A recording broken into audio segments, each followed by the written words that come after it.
Podcast. It is the 5 Observations with Big Jim. I am your host, Big Jim, of the Huddle Up Podcast.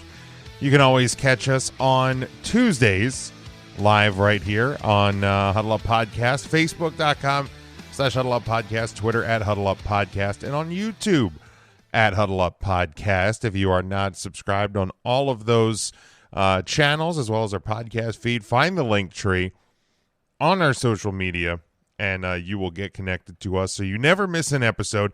Check out our merchandise over at tpublic.com. Appreciate that. Always appreciate the support of the show. Just want to remind everybody we do have the 5 for Fighting, which is Mike Bernier's weekly NHL feature on the podcast feed. Now we have this feature. Hopefully here soon. We're going to get Ernest, who is a weekly co-host of the Huddle Up Podcast live show. Will be contributing NBA weekly or bi-weekly feature to the podcast feed. So if you're not subscribed to the podcast feed, that is probably something you want to do. We have tons of content over there, and more comes out each and every week. We have a great team here, so we certainly do appreciate that support and the team.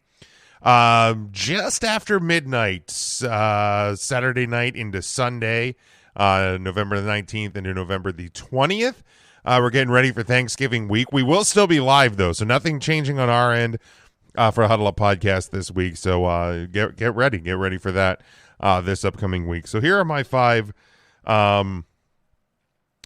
observations from this past week that was. Number 1, the Washington Capitals, my Washington Capitals, their injuries are going to be the primary reason why this team misses the postseason. And I know it's still pretty early.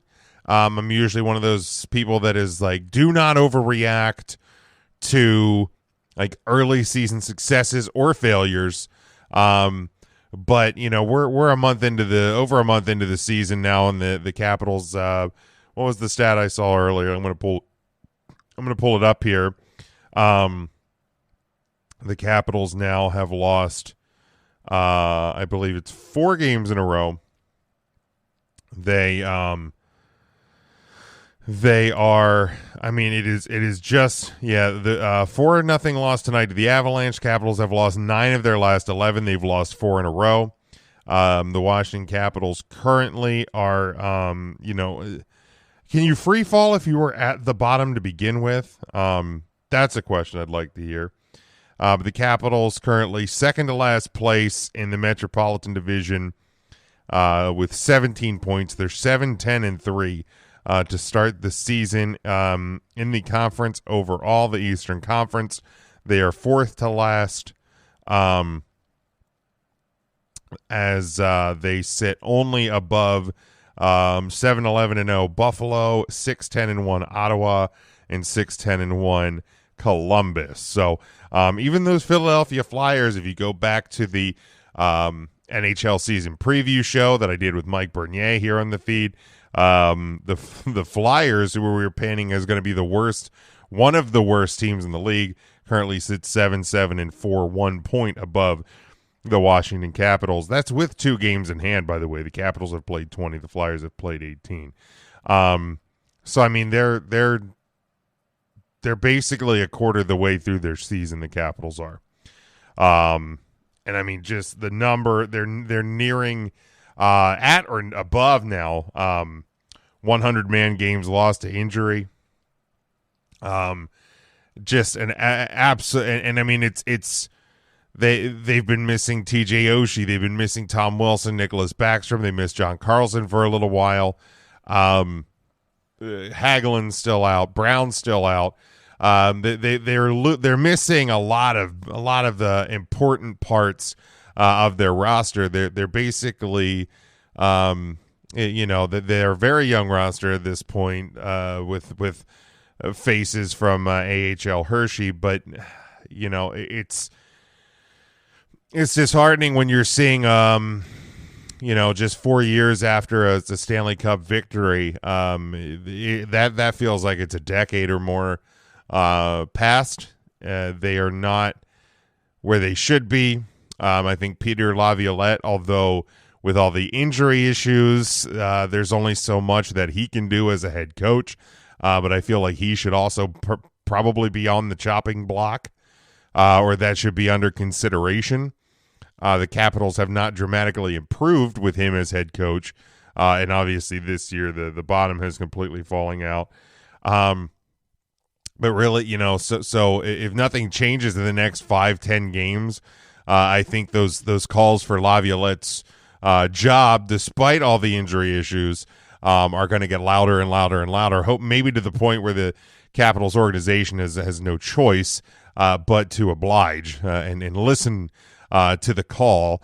But and just lastly with this one, like, to me, I'm looking at this and I'm like, are they wasting what's left of Alex Ovechkin's greatest years? He won a Stanley Cup in 2018, and it was such a great story. Like, even outside of Capitals fans, I know a lot of hockey fans were really excited to see Alex Ovechkin win his Stanley Cup. But that couldn't be further away from now. They haven't won a playoff series since their Stanley Cup championship win, and it certainly does not look like they are going to make the postseason this year. So, I want to see him break Gretzky's record. I would love to see him and the Capitals, of course, being my team, but for him, a guy who is so passionate about this sport and is one of the best to ever do it, to get another Stanley Cup would be huge. But it just and my fear now too is with as bad and beaten up and disheartened as this team is, are the Capitals now wasting some of his opportunity to break Wayne Gretzky's goal record? So a lot of things to consider for the Washington Capitals moving forward, and I'm sure Mikey B is going to have some more thoughts on that in this week's upcoming week's 5 for Fighting. This one for my second observation, the initial, I'm going to hold off until later on, because I think, with things that have happened in college football today, are going to have some more impact on this one. But I think people need to chill out with the Kurt Cousins narrative. I think too many people lean way too heavy into the he can't win in prime time, look at his history and all of that. And I'm not denying that, I've had my fun with it as well. However, he started in Washington, which the Washington franchise, when he was there, that franchise has been in disarray for a very long time. So I don't know that the quote unquote primetime failures all fall on his shoulders. I get he's the starting quarterback, and I get that as a starting quarterback you hold a certain degree of expectation, and if things go wrong, a certain degree of blame. I do understand that part of it, but I think too much of the blame maybe goes on him for maybe what happened in DC. And then even when he came to Minnesota, how many years has Mike Zimmer been had been the head coach of the Minnesota Vikings? And they only got so far. And they were going up against great Green Bay Packer teams. And they're going up against great competition throughout the NFC. Or if they got into big games, they'd be going up in great competition against AFC teams. So maybe the Vikings just weren't better than those teams. And it had nothing to do with Kirk Cousins playing after 8 p.m. But also, I think people are overlooking that this season, the Vikings have a new coach. And Cousins may be playing some of the best football of his career. and has been revitalized with a new coaching staff that has a different vision and game plan and strategy and a different way to attack the game. You know, I know the Vikings' lone loss as of this recording time came to the Philadelphia Eagles in prime time. Okay? Keep in mind the Eagles were the last undefeated team in the NFL and are considered by some the best team in the NFL right now. Still, even after the loss to Washington last week. So maybe we need to chill a little bit on the Kirk Cousins primetime narrative. Like, if you want to bring it up, that's fine. But like the notion that, and then people have started bringing in, well, what if they play in a London game at 9:30 in the morning? Or what if it's in like this featured game coming up against the Dallas Cowboys later on today, Sunday, November the 20th? Like, that's a featured game. There's only like one other game, and it does get dark early now. Like, stop. And like saying that you would rather trust like a 7 seed in the NFC over the Vikings if the game was played at 7 p.m. Stop. Like, you can use a narrative only so far. You can play a storyline only so far. But maybe start to look at, and this is something I brought up, I can't remember if it was last week or the week before in my observations. But like, maybe we just, it goes back to the point of maybe we just need to start listening and paying attention to the things we're being told in front of us this year. And so far, that is the Vikings and Kirk Cousins are good. So maybe we need to listen to that a bit more. The NFL, my next observation, the NFL and the Buffalo Bills. Well, at least the NFL. I'll get to the Bills. The NFL made the correct choice moving the game today, later today, as of recording time. Again, recording here at just after midnight on November the 20th. To move the Buffalo Bills, Cleveland Browns game from Buffalo, they moved it to Detroit. And I saw a lot of people going, they're from Buffalo. They like the snow. Oh, now every game is going to be played in a dome. Or, what is it? This is the wussification of America. Why can't they play in the snow? Stop. 4+ feet of snow in areas of upstate New York. Okay, I didn't see all the official totals, so I don't know if it got the 6 feet or whatever was potentially forecasted. But like 3, 4, 5 feet of snow. That's not safe to travel in. There's like state of emergency in upstate New York. So it's not safe to travel in. And secondly, the amount of resources that would have to be used to clear parking lots and stadiums and all of that just to put on a game, when there are so many people that are going to be without power, that are going to be injured, that are going to be sick, that have to clear their own areas out. Like, football's a game. Okay? Like, I get it. I love football. And I get sports fans in the U.S., like, it's our number one sport in the U.S. I get that. But it's a game. It's not worth risking lives for. So the NFL made the best choice when they did. Maybe they should have made it a day sooner. Because the Buffalo Bills, and this is my only gripe with this situation, the Buffalo Bills waited until Saturday to leave town. So those resources, they had to be used to help clear and get Buffalo Bills players to an airport and on a plane and flying out to Detroit.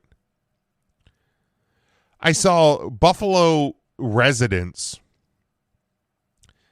helping to shovel out a Bills player's driveway so he could get himself to the airport to fly to the game. I'm sorry. I'm not doing that. You can call me an asshole. I don't care. I'm not helping clear a NFL player's driveway if I'm still digging out from 5 feet of snow in my own damn house.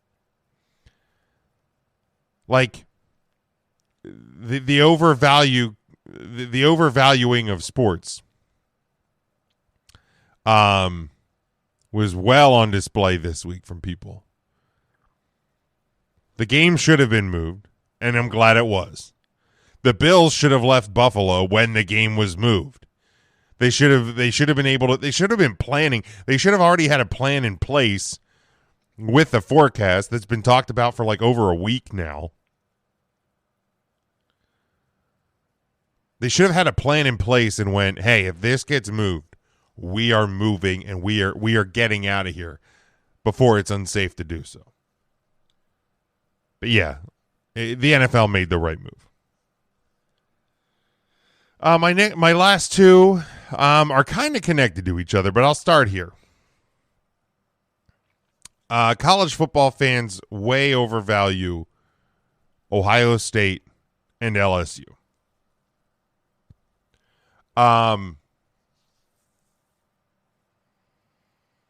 Ohio State has not been dominant in multiple games this year. They struggled to put away Northwestern. They struggled today to put away Maryland. Don't look at the final score. Look at the context. They struggled to put away Maryland. They were in a battle with Penn State into the second half, with Notre Dame into the second half. LSU has 2 bad losses. They got blown out by Tennessee, who lost today, but I'll get there. And they lost to a Florida State team that's not good. So LSU was ranked 6th this week. I don't think they should have been. It's the SEC bias, but that's fine. I'm used to that. Ohio State should not have been 2. They should not be 2 this upcoming week, but I'll get there. Like, I still can't understand why Ohio State is being as overvalued as they are.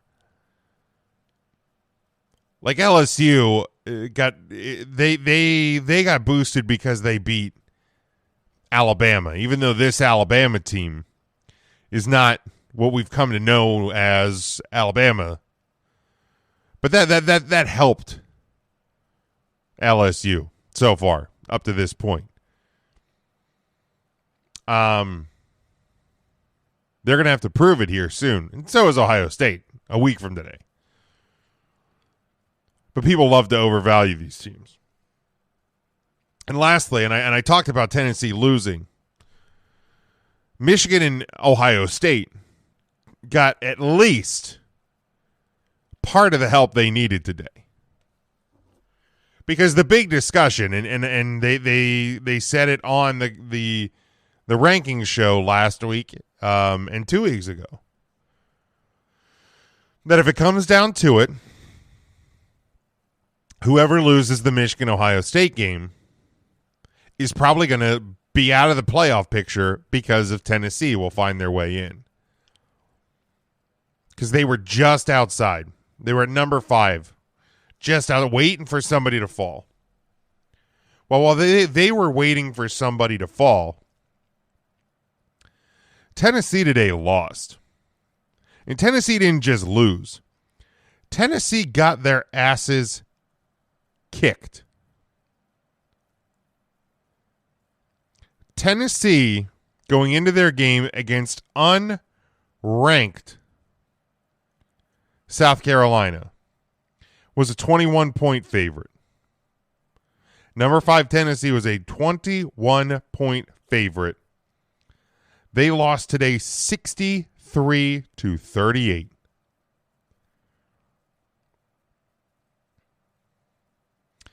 The 63 points scored by South Carolina is the most points scored by an unranked team against a top 5 opponent in almost 100 years.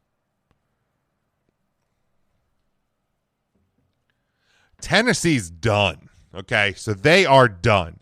And why I say that Michigan and Ohio State got the help that they need is today was a day where a lot of weird things happened. Georgia only beat Kentucky by 10. Michigan only beat Illinois by 2. Ohio State had a close call with Maryland. Again, don't look at the score, look at the context. TCU only beat Baylor by 1. USC only beat UCLA by 3. And LSU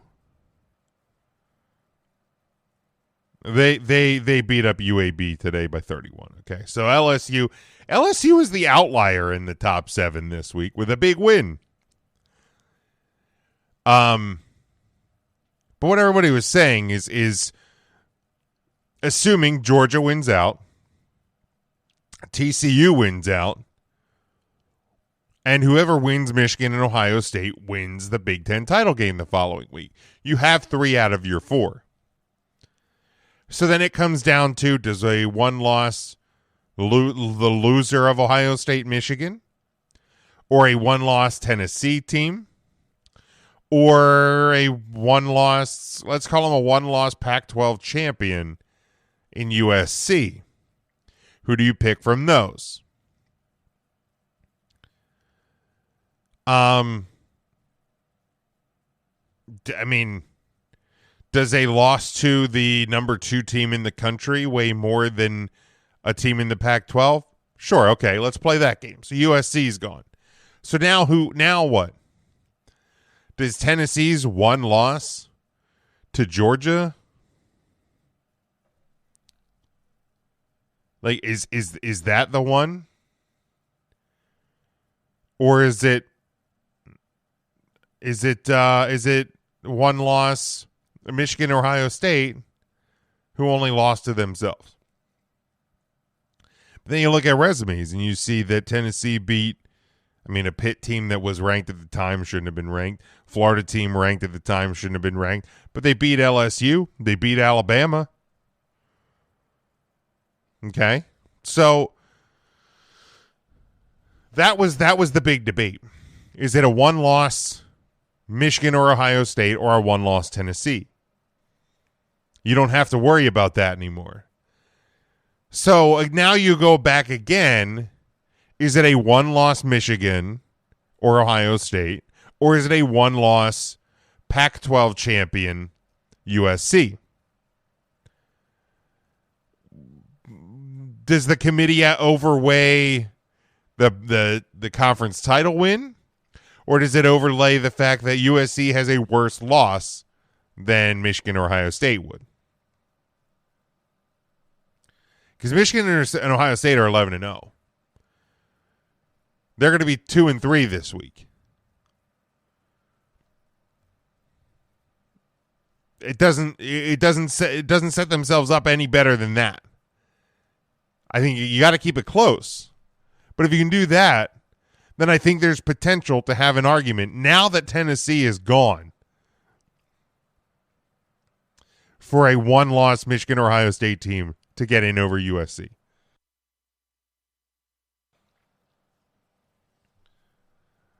And that's assuming that USC beats Notre Dame and then wins the Pac-12 title game. Because, look, I'm not sitting here and saying that USC is, or that Notre Dame is going to beat USC next week. but I'm saying they can. Notre Dame has scored 35-plus points in 5 straight games. Notre Dame has the defense to disrupt USC. But Notre Dame has to be smart. They have to keep the right game plan. And they have to keep USC off the field. But it's possible. I'm sure. We haven't started prepping this week's Huddle Up podcast. But I'm sure that is one of the games we are going to be picking on the college football slate this week. But if you're a Michigan fan or you're an Ohio State fan, you can sleep a little bit easier tonight and tomorrow and going into these college football playoff rankings, knowing that if you keep it close, you're still in play. You can follow me. I'm going to wrap up here. You're going to follow me. You can follow me at Big Jim Sports. Make sure you're following the show at Huddle Up Podcast on Facebook, on Twitter, and on YouTube. Make sure you check that out as well. If you have any doubts on where to find anything Huddle Up related, go to the Facebook page, go to the Twitter page, find the link tree on both of those. That'll take you directly to our merchandise store, our sites on all podcast platforms. You head over to Anchor. We got even more linked over there. Our YouTube page, all of our Twitters, personal and business for the show. Facebook, Snapchat, or not Snapchat, TikTok, and all of that. So appreciate the support always. We look forward to talking to you. Again, we'll be live Facebook, Twitter, and YouTube this Tuesday, 8 p.m. Eastern time, as we are getting ready for the Thanksgiving week. So, and we are very thankful for all of you for your support. Until Tuesday night, hope you have a great couple of days. Enjoy your NFL Sunday, and as always, go for the win.